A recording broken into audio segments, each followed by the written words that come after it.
Bonjour tout le monde, bienvenue à cette deuxième édition de Perspective sur une décennie de crise où nous invitons chaque mois jusqu'à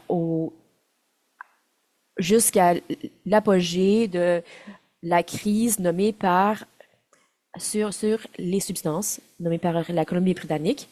Donc, on va faire un retour sur les dernières 10 années et partager des perspectives allant de l'avant. Aujourd'hui, nous avons deux incroyables invités. Nous avons Denise Baldwin et Les Harper qui sont en train de nous rejoindre.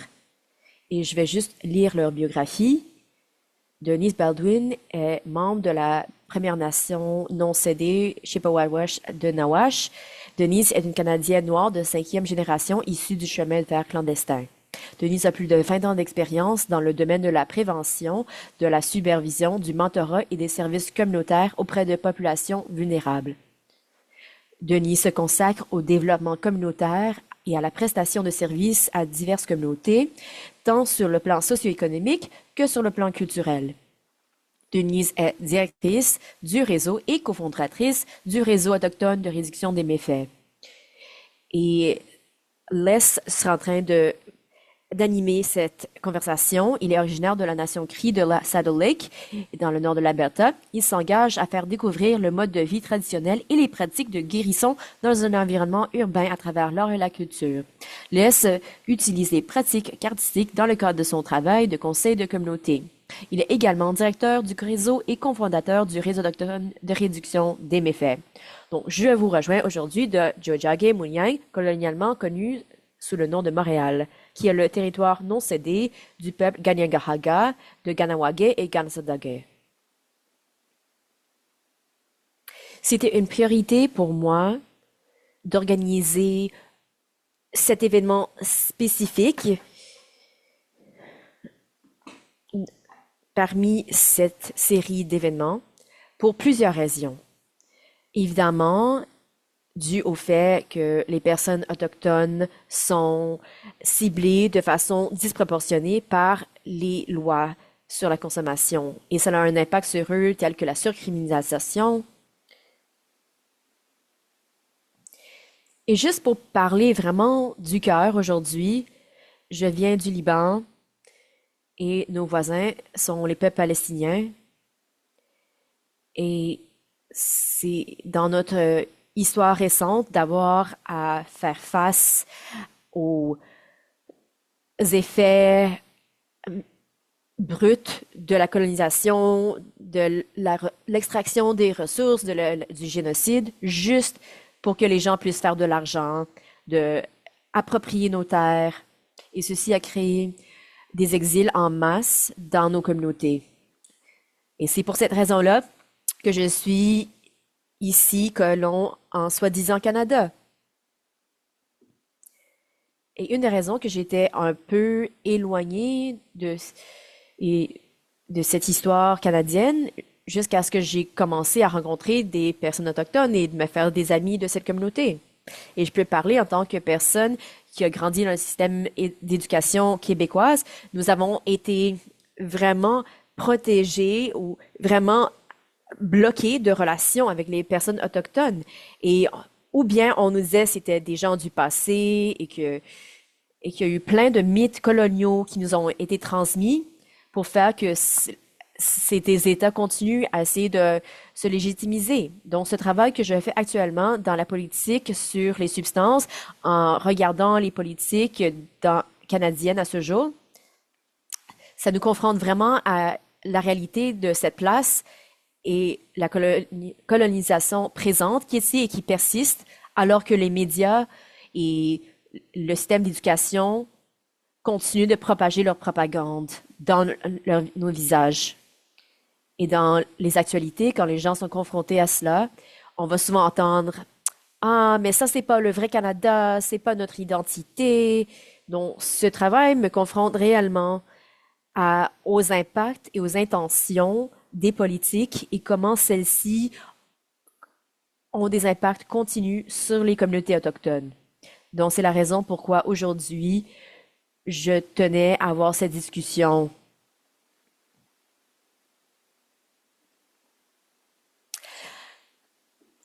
Avec ceci, on peut regarder ce lieu où on habite dans la perspective qu'elle existe réellement et pas seulement se morfondre dans ces optiques colonialistes et se dire qu'on veut faire l'autruche avec la tête dans le sable et faire semblant qu'on ne voit pas la population en itinérance dans les villes ou bien les conditions auxquelles les gens font face dans les milieux ruraux.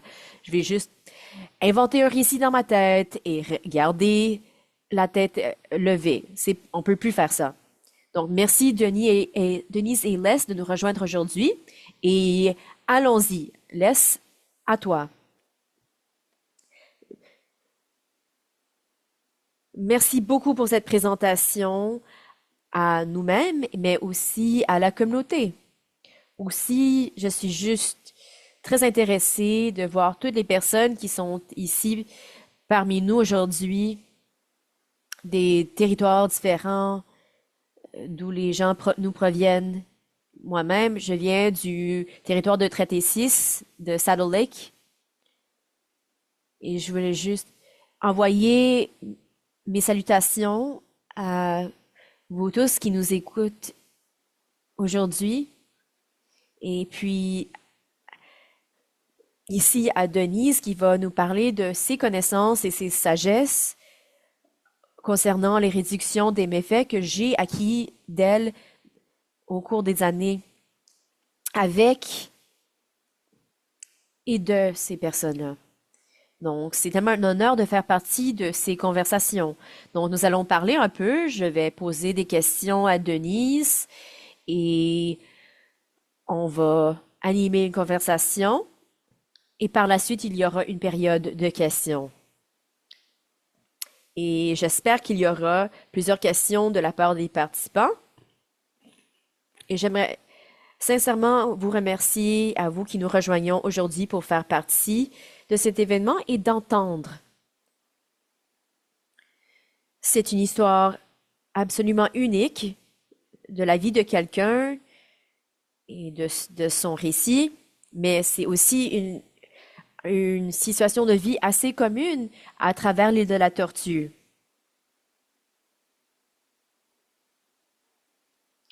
Et nous trouvons que c'est extrêmement important que ces voix soient entendues. Donc, nous sommes très privilégiés d'avoir des gens qui font du travail exemplaire dans ce domaine et spécifiquement dans la perspective de réduction des dommages autochtones. Donc, nous sommes très privilégiés et j'aimerais ainsi inviter Denise à faire partie de cette conversation. Bon, ce qu'on aimerait faire, c'est peut-être entendre, Denise, un peu de comment est-ce que tu t'es retrouvée dans ce domaine de réduction des méfaits pour les communautés noires et autochtones en tant que femme et comment est-ce que tu amènes tes perspectives et tes forces de l'avant.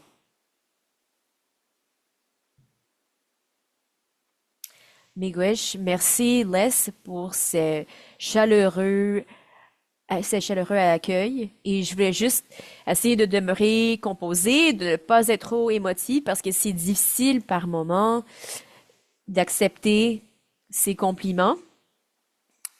Mais je vous remercie tellement.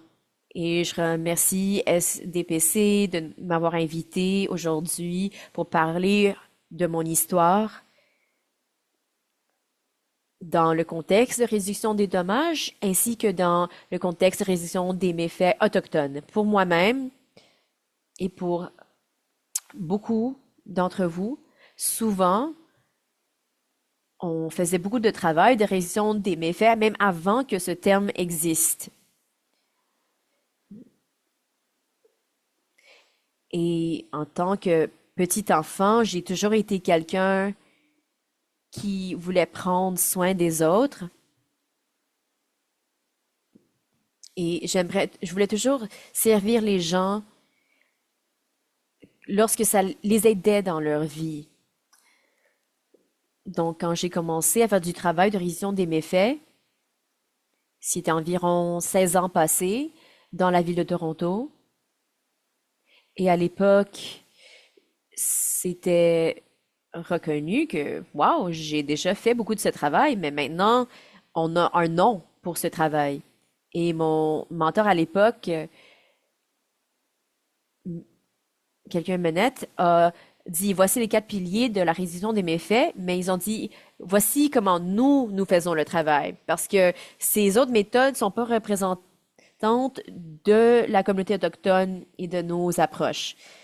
Donc, je me suis retrouvée à l'époque en train de déconstruire ces, les réflexions que j'avais, surtout la façon que je percevais les personnes qui utilisaient des substances et en tant que personne qui m'en servait également.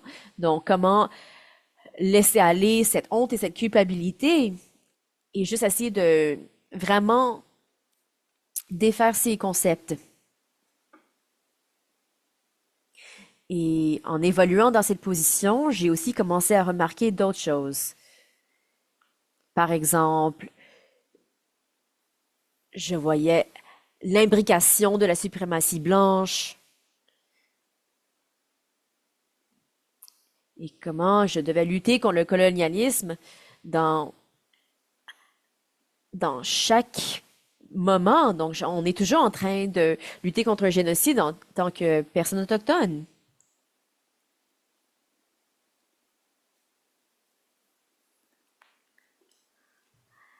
Et en tant qu'à travailler avec au sein de milieux blancs suprémacistes et avec autour de ces idéologies, c'est extrêmement difficile. Et en tant que femme noire, avoir à faire face à beaucoup de racisme anti-noir était quelque chose qui auquel j'ai dû faire face. Je veux pas dire que ça fait partie du travail, mais malheureusement, c'est imbriqué dans le travail.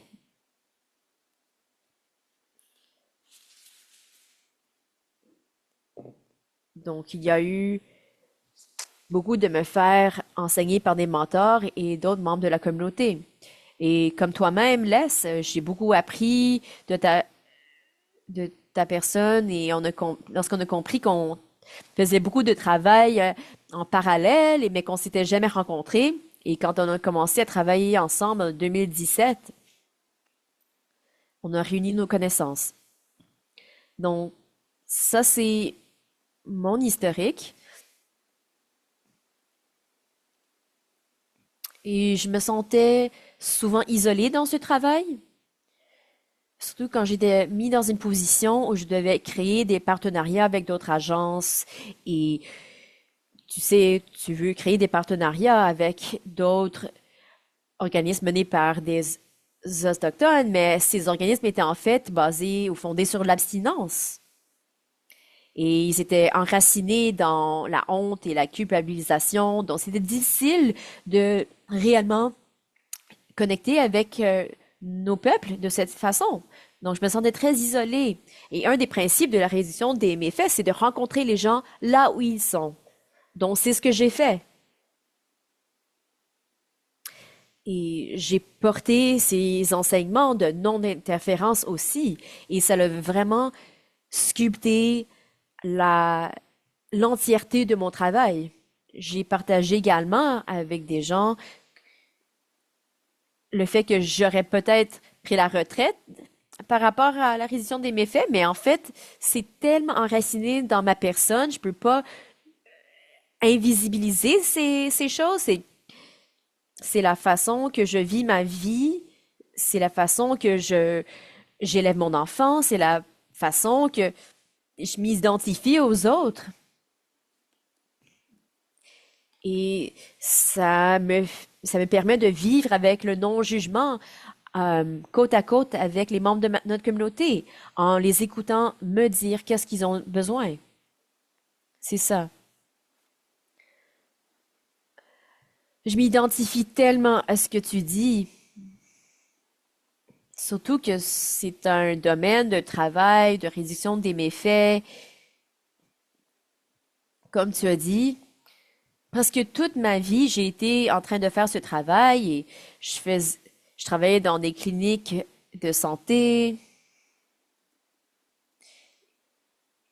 Et je me souviens que j'ai quitté le milieu un instant et je suis allée travailler dans une boutique de vélo et je me suis rendu compte que je pouvais rien faire, je peux même pas prendre soin du registre ou rien et comme donc je pouvais rien faire dans les autres milieux et je me suis en fait rendu compte que je devais revenir à ce travail de communauté parce que c'est en fait qui je suis.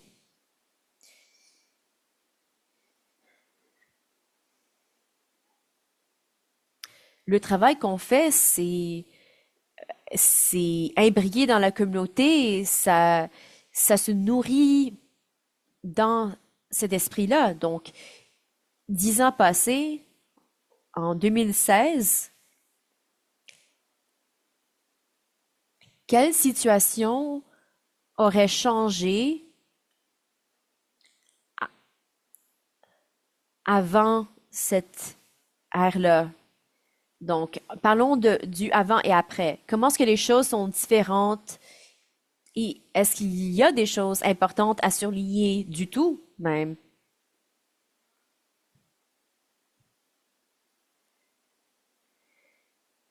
C'est 10 ans depuis la déclaration des Nations Unies sur la crise d'urgence. Donc, avant 2016, j'allais assister à des réunions communautaires. Les gens étaient déjà en train de mourir avant 2016 et on parlait déjà de naloxone même avant cela. Donc, à l'époque, lorsque j'ai débuté à Toronto, on avait, je pense que la ville de Toronto était la seule place en Ontario qui avait le droit de fournir de l'équipement de réduction des méfaits. Et si on voyageait avec ces outils, on pouvait en fait être chargé avec port de paraphernalie. Mais maintenant, aujourd'hui, c'est les idées de réduction des méfaits sont quand même visibles à l'échelle nationale. Mais à l'époque, on voyait déjà les membres de notre communauté qui étaient en train de mourir et on savait qu'il y avait quelque chose d'urgent à adresser et on était en train d'exiger à nos politiciens de répondre à cette crise. Donc, dans ce sens-là, je ne suis pas certaine qu'il y a de quoi qui a réellement changé. Si on compare la COVID-19 à l'épidémie des surdoses ou l'épidémie des intoxications par substance, on va voir quelles communautés sont favorisées sur une autre et les réponses sont arrivées tellement plus rapidement envers une crise plutôt que sur celle-ci. Donc, je crois qu'il demeure encore un grand défi. Récemment, j'ai pris part dans une semaine de formation et j'ai offert une formation sur l'état global du VIH et la réduction des méfaits dans le monde. Et c'est très macabre. Notre financement est en train d'être tranché et ce qu'on voit ici au Canada, c'est qu'il n'y a pas de financement pour les programmes. Il y a des paramètres que le ministère met en place quant à qu'est-ce que vous pouvez utiliser en termes de rééducation des méfaits ou pas. Donc, ça crée des limites sur les agences.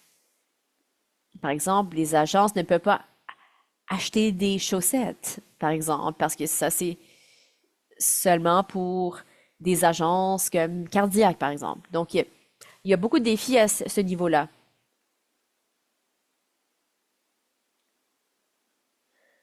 Donc, pour notre part, on a réellement été capable d'être innovateur et de faire ce qui avait besoin d'être fait pour prendre soin des membres de notre communauté. Surtout lors de la pandémie du COVID et tous les programmes de sensibilisation ont été arrêtés et les gens était complètement consommé par la pandémie tout seul. Pouvoir créer un espace de soins pour les membres de notre communauté était vraiment le cœur de la chose.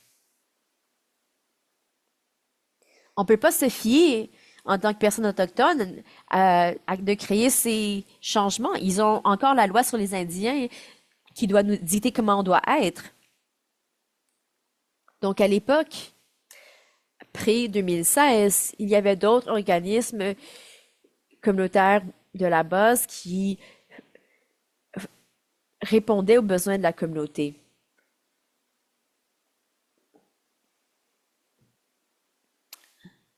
On doit quand même continuer à créer des espaces pour nos communautés, peu importe si le gouvernement va nous aider ou non. Oui, une des choses sur lesquelles tu as touché, c'est lorsque COVID a eu lieu, c'était un très grand changement.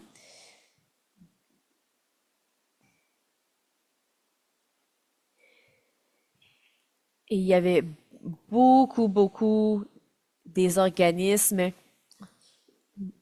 populaires qui étaient sur le terrain pendant des jours en train d'aider. Et on disait on est en train de faire notre travail. Et, et là, on se faisait renvoyer à la maison pour travailler de la maison, mais c'est là où on a créé les trousses d'outils autochtones avec de l'eau, des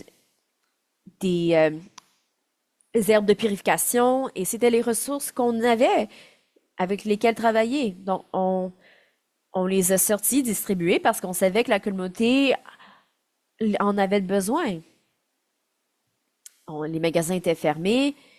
Ils ne pouvaient pas obtenir des choses simples comme des sous-vêtements ou des chaussettes. Surtout si les gens vivaient dans des tentes, dans des escaliers.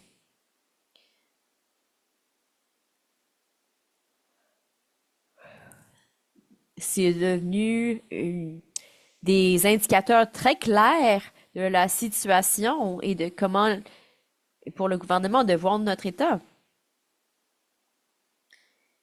Et puis, avant 2016, c'est un enjeu qui est survenu, mais il y a eu beaucoup de choses qui sont survenues même avant cela et avant cela. Il y a toujours eu des enjeux. Et le gouvernement a toujours, lorsque le gouvernement a créé des changements, il y a toujours eu un impact sur les personnes autochtones.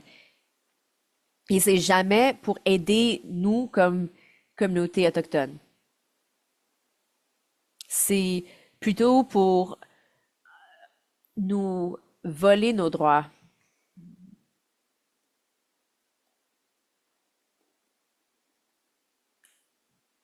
Et on l'a vu à travers les communautés en Amérique du Nord. Et c'est pour ça que c'est tellement excitant de voir des gens de partout aujourd'hui.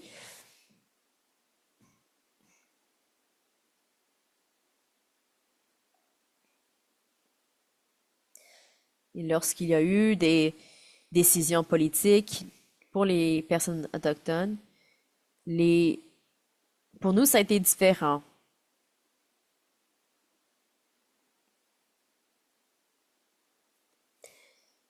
Quelles sont les choses que tu as remarquées et que tu trouves sont importantes à vocaliser?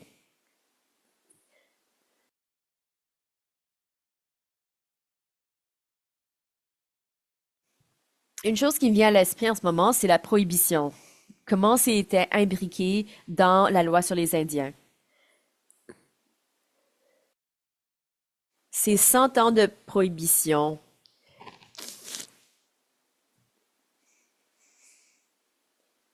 Et les Canadiens n'avaient pas le droit de nous donner de l'alcool.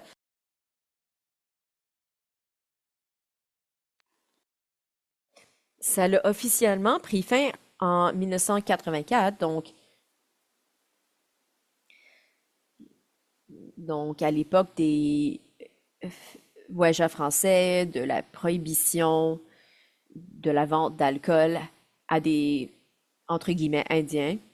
Et cette prohibition a forcé les peuples autochtones à cacher leur consommation ou à utiliser des substances qui n'étaient pas de l'alcool, mais qui étaient en fait empoisonnées, ou bien les forcer à le faire en cachette. Et vous pensez à tous les soldats qui sont allés en guerre, ils avaient le droit d'avoir un verre outre-mer, mais quand ils sont revenus, ils n'avaient pas le droit d'aller aux hôtels, d'aller dans les clubs sociaux, parce qu'il y avait une interdiction sur l'alcool pour les Autochtones.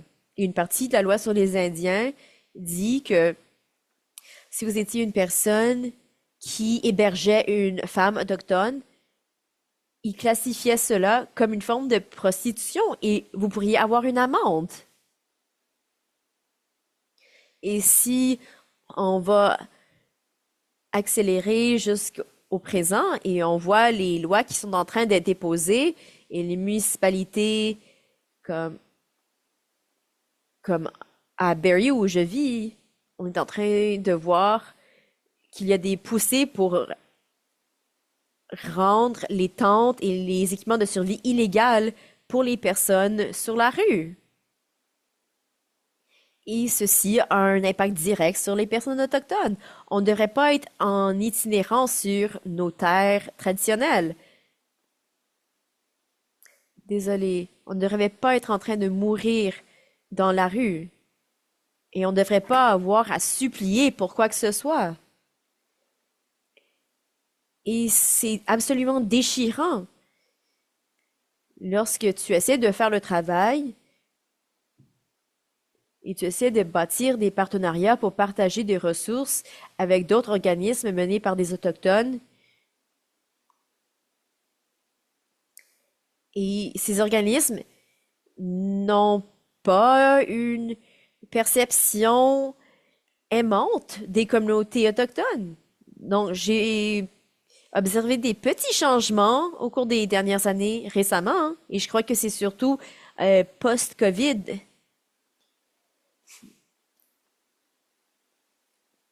Je vois des membres de la communauté qui commencent à comprendre la valeur de la réduction des méfaits autochtones. Et la réduction des méfaits autochtones, c'est lutter contre le colonialisme, contre le génocide, c'est nous garder en vie, c'est ça. C'est le lien à la culture, c'est très important, mais il faut aussi comprendre que certaines personnes ne suivent pas les méthodes traditionnelles. Il y a des gens qui sont encore chrétiens, et c'est correct. C'est ce qui est tellement perturbant.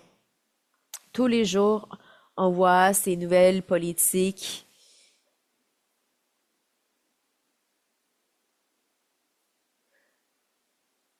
C'est juste des dévastations. C'est pas enraciné dans l'amour, ni dans la compassion. C'est enraciné dans la suprématie blanche, dans le contrôle, dans la coercion. C'est toutes ces choses. Donc, mon objectif, c'est juste simplement de garder nos personnes en vie. Et par tous les moyens nécessaires. Désolée si je suis devenue un peu émotive.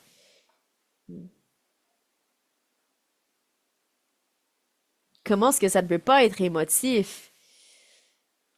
Parce que c'est quelque chose qui, c'est une des quelques choses qui nous affectent directement, nos familles, nos enfants, nos parents, nos grands-parents, tout le monde, nos cousins. Toutes ces personnes sont affectées. Et je le dis toujours, les personnes autochtones qui travaillons dans ces communautés de colonnes, nous sommes les seuls qui vont s'assurer que vous allez avoir un accompagnement dans ces organismes.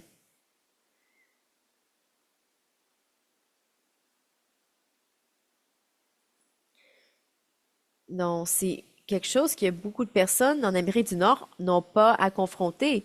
C'est cette situation où des personnes dans notre situation ont à vivre. Comme combien de fois est-ce que vous avez vu un cousin ou quelqu'un qui consomme et vous pouvez pas en parler à votre famille?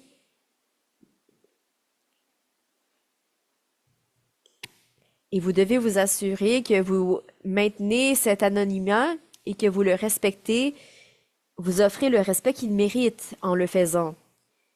Mais c'est aussi très complexe parce que c'est au sein de votre communauté. Donc, votre travail ne se termine pas là. Ça continue, ça continue. Et comme tu as dit plus tôt, comment est-ce que tu peux te sortir de ce travail? En fait, tu ne t'en sors jamais. Soit tu te fais payer, soit tu te fais pas payer. Mais tu vas toujours continuer à le faire. Et malheureusement, la paie n'est pas excellente pour ce type de travail parce que nous ne sommes pas considérés dans la population comme étant une priorité importante. Donc, on interdit plein de choses comme les pipelines, des choses comme ça. Donc, c'est quelque chose qui est important pour nous à constater et avec lequel travailler. Donc, c'est quelque chose que j'ai tenté de prioriser, de me demander, est-ce qu'il y a quelque chose, qu'est-ce qui a créé une différence de la réduction des méfaits en, en général comparé à la réduction des méfaits autochtones? Mais c'est quelque chose qui a été reconnu récemment et ça a toujours été là depuis jour 1.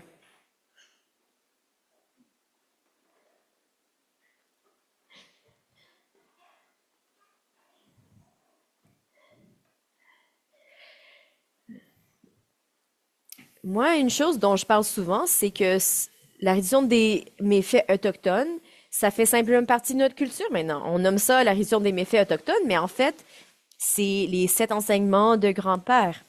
C'est l'enseignement de la non-interférence. On va pas interférer dans le parcours de vie de quelqu'un, mais nous allons les accompagner.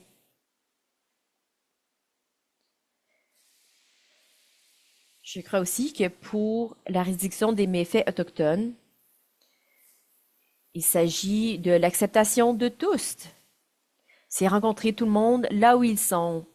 Il s'agit de créer des espaces pour la connexion à la culture. Donc, si les gens veulent faire une purification, ils peuvent le faire. S'ils ne veulent pas le faire parce que peut-être ils ont consommé, c'est tout à fait correct aussi. Si on se base sur ce modèle de 4 piliers de la réduction des méfaits, ce n'était pas adapté à nous comme personnes autochtones. Donc, c'est pour cela que nous avons dû tenter de revenir à nos propres enseignements traditionnels.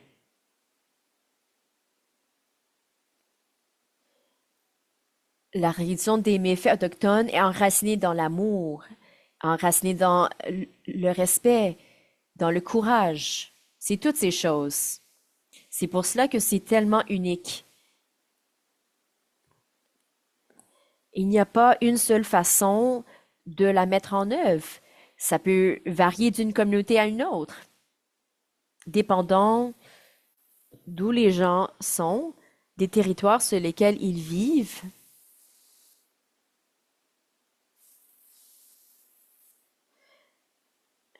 Il y a des gens, je pense, dans l'Ouest, et lorsque j'ai commencé ce travail à Toronto,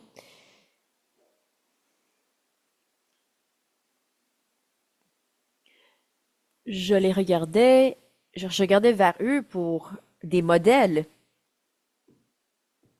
Donc j'espère que ça répond un peu à ta question. C'est quelque chose qui est simplement enraciné en nous, et c'est seulement aujourd'hui qu'on l'a renommé réduction des méfaits autochtones. mais simplement ça fait partie de nous, enraciné dans cet amour, ces soins et cette compassion qu'on a pour l'un et l'autre. Ça, c'est merveilleux. C'est quelque chose que j'ai toujours appris lorsque j'ai commencé à entendre ce terme, réduction des méfaits autochtones. Et aussi culture autochtone, avec laquelle j'ai grandi, avec la cérémonie, et c'est quelque chose qui est important, c'est enraciné dans l'amour. C'est très simple, c'est très difficile, mais c'est ce que l'amour est. C'est cette réduction des méfaits. C'est fondé dans l'amour et c'est ce qui est la partie clé. C'est difficile de trouver cet amour et de continuer et de regarder la vie de cette manière et la façon que les gens vont adresser leur propre situation. On a tous nos propres approches. C'est triste, mais nous avons été enseignés la honte. Je t'ai déjà parlé et par exemple, combien de fois les personnes, est-ce qu'une personne autochtone rentre dans un magasin d'alcool et va mettre sa capuche? Moi, je suis 6 pieds 2. Moi, on va me reconnaître partout. Quand tu me vois partout, les gens vont dire, ah, je suis pas en train de me cacher réellement, mais j'ai demandé à une personne autochtone s'ils ont déjà fait ça. Ils ont dit non, jamais. Donc, il y a vraiment cette perspective de comment on se perçoit en fait. Donc, comment est-ce qu'on se regarde entre nous en tant que personnes autochtones? Et sur nos terres, c'est quelque chose qui peut davantage se propager dans la société en termes de la perspective économique aussi.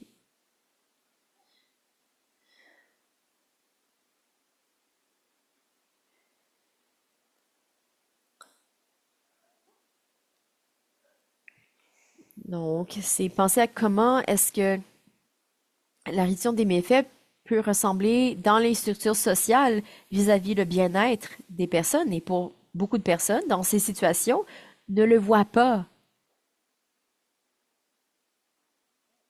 Et c'est quelque chose que, plus que la plupart des gens, ça c'est quelqu'un qui est affecté en tant que femme noire autochtone.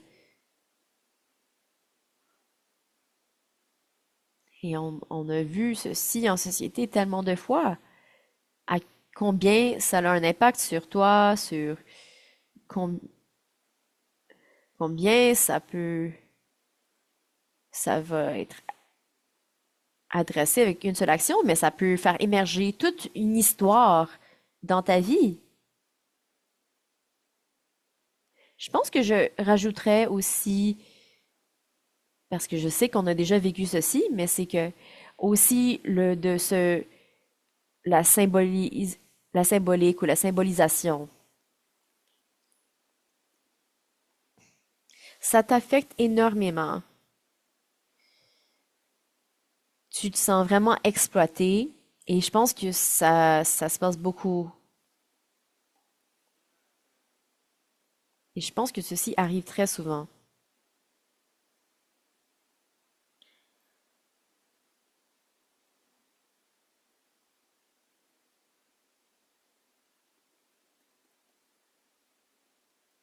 Mais ça peut aussi être très stressant,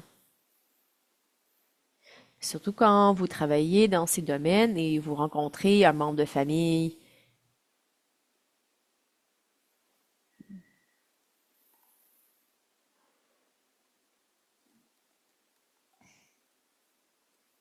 Je pense pas que beaucoup de personnes vont nécessairement le comprendre, mais c'est quelque chose qui arrive lorsque tu fais la sensibilisation auprès de ton neveu. C'est vraiment difficile. Je pense que quelque chose qu'on voit aussi, c'est l'idée que les gens, non, disons qu'à Toronto, on va voir des gens qui viennent du Nord, des communautés nordiques jusqu'à Toronto, et à, ils s'attendent qu'ils vont en fait fuir l'isolation qu'ils ont vécue dans les milieux ruraux, ou bien juste simplement trouver une nouvelle vie. Mais ensuite, ces barrières sont tellement puissantes que, en fait, ça devient une question d'essayer de gérer cette situation de toi-même et des bien-aimés autour de toi. Mais à travers l'Amérique du Nord, c'est comme ça. Beaucoup de personnes quittent leur lieu natal pour aller à la grande ville ou bien aller dans des régions qui pourraient possiblement changer leur vie.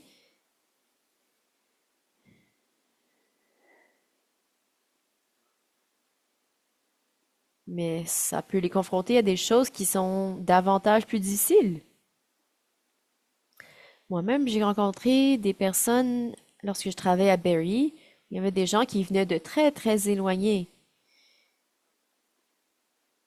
Ce que j'ai eu comme retour de ces personnes était que ils étaient heureux de voir quelqu'un d'autre, une personne autochtone, en train de faire ce travail et de fournir ce soutien et d'approvisionner. Et juste cette visibilité-là, je pense, était très importante en termes de réduction des méfaits autochtones. Juste de voir qu'il y a quelqu'un comme toi qui fait ce travail. Mais encore une fois, c'est comme ce que tu as dit, ça peut quand même engendrer d'autres barrières. Et je ne suis pas certaine, mais je pense que c'est à nous de faire tout ce travail pour nous garder en vie.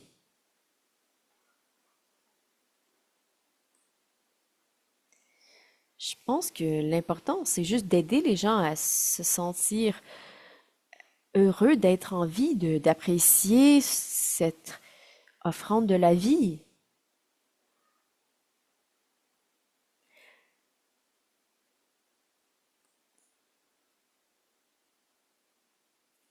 Et je sais que quand j'ai travaillé avec le docteur Epstein à George Brown, j'ai vu qu'il y avait des membres de la communauté qui venaient dans les classes pour parler aux étudiants. Et au début, il n'y avait pas beaucoup d'étudiants autochtones dans ces classes. Et de plus en plus, il y en avait. Et là, je me souviens, une fois, j'étais rentrée dans une classe et j'ai dit, ils ont dit, waouh, il y a plus de personnes comme moi qui existent, qui sont là.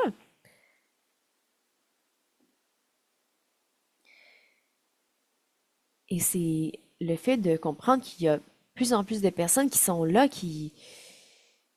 c'est tellement magnifique. Et lorsque j'ai travaillé sur ce documentaire et on a travaillé sur ce projet Dash, on venait de parcours différents dans la vie.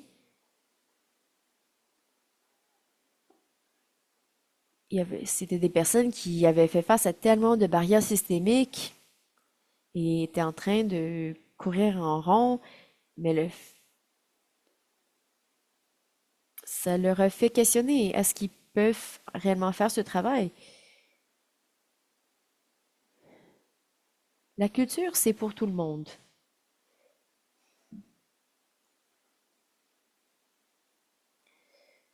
C'est important que tout le monde y ait accès. Peut-être quelqu'un va dire,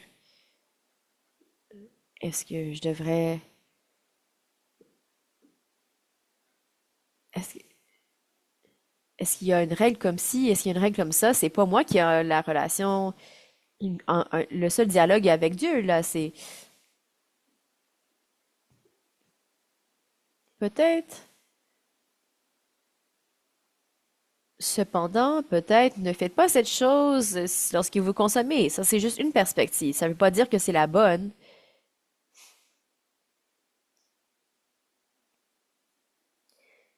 Mais c'est comme, est-ce que tu conduirais une voiture lorsque tu es sous l'influence? Non.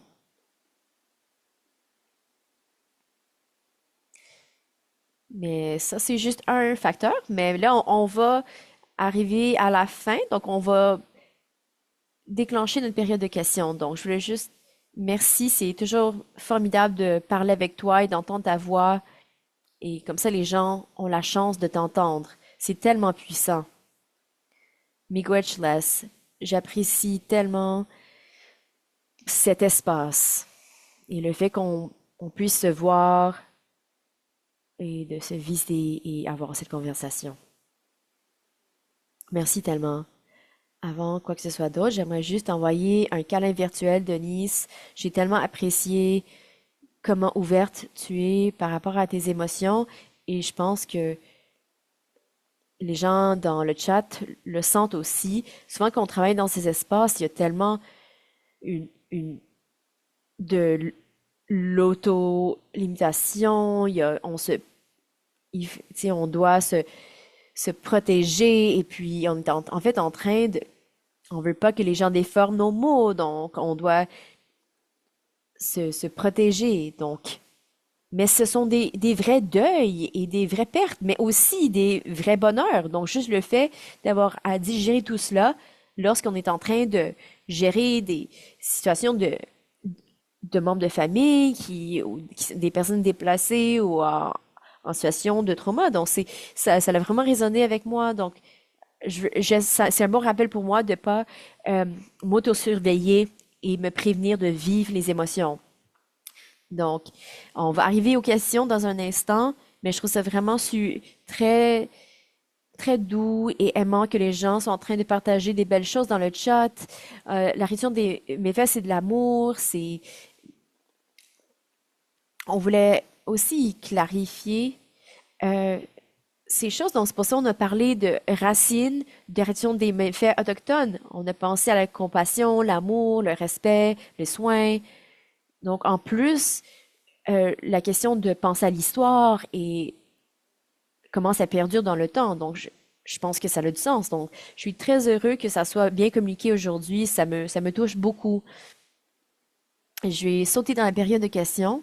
J'ai lu les questions dans la boîte de questions. La première est quelqu'un a publié un commentaire qui disait comment est-ce que on est en train de penser à quelqu'un est allé à un hôpital pour avoir des recommandations et il n'y a pas eu de recommandations. Donc, comment est-ce que vos deux expériences ont été lorsque vous avez été consulté ou bien on vous a exigé un rapport sur votre expertise par des institutions, des composantes de l'État, des municipalités, ça peut être régional, fédéral, ou bien d'autres institutions comme des hôpitaux. Quelle est-ce que votre expérience a été auprès de ces institutions tout en poussant pour des changements et surtout actuellement dans le contexte des sites d'injection supervisés sécuritaires qui sont en train d'être érodés? Je crois parfois que c'est juste en train de cocher une case pour eux, afin qu'ils disent qu'ils ont consulté avec, entre guillemets, une personne autochtone. Donc, nous, on peut offrir toutes nos recommandations, mais souvent, ce n'est même pas mis en œuvre. Ils peuvent avoir tous ces grands cercles de discussion, des tables rondes où parle de qu'est-ce qu'on aimerait changer, comment est-ce qu'on approche les choses qu'on m'a demandé de changer, comment est-ce qu'on approche les personnes autochtones. Et c'est presque ridicule en fait, parce que tu partages tes recommandations et tes conseils, tu peux peut-être les partager, ce qu'on comprend des stéréotypes sur les personnes autochtones. Et les gens veulent pas se nommer racistes, mais souvent on a ces attitudes racistes qui ont un impact sur comment les services sont offerts. Donc, c'est un moment pour que les gens tentent de déconstruire ou d'être conscients de la manière qu'ils sont en train de réfléchir aux personnes autochtones et non seulement que ça soit un réflexe ou de simplement cocher une case. J'ai eu des bons retours par moment, mais c'est lorsque les gens sont en train de nous dire, Hey, tu m'as vraiment aidé à changer mes perspectives fondamentales. C'est là où je sais que j'ai eu un impact. Un exemple que moi j'ai eu, c'est j'ai eu la chance de travailler avec beaucoup de personnes dans la rue et avec le système des tribunaux.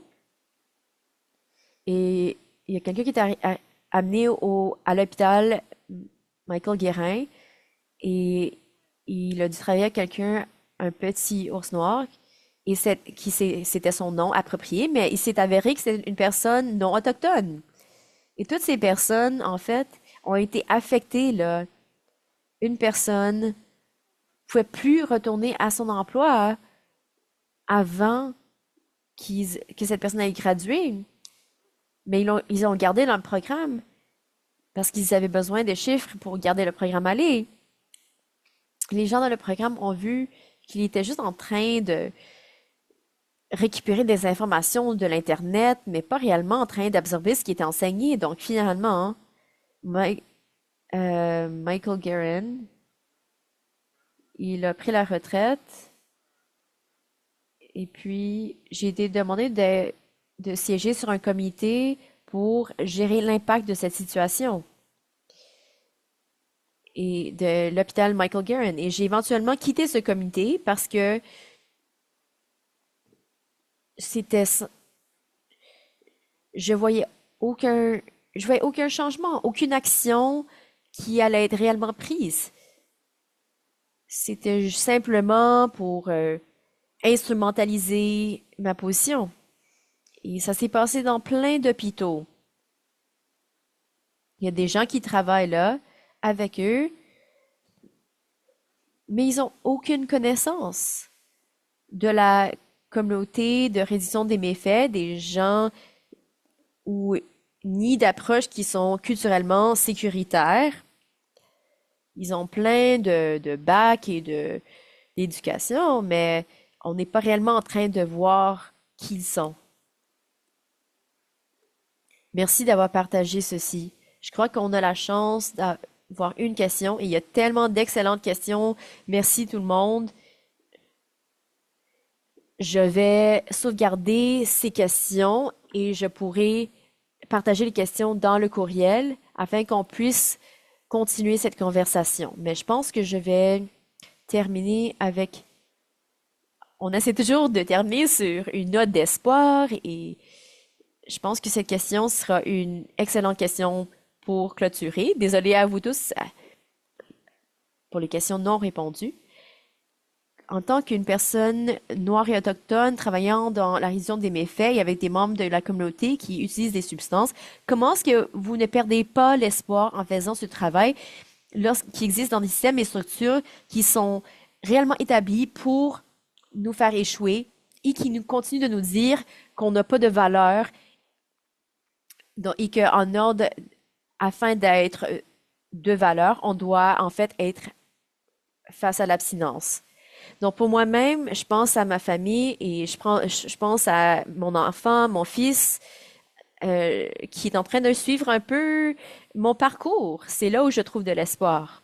Et je trouve aussi de l'espoir auprès des membres de notre communauté. Juste la façon que ceux-ci, c'est pour qui ils sont.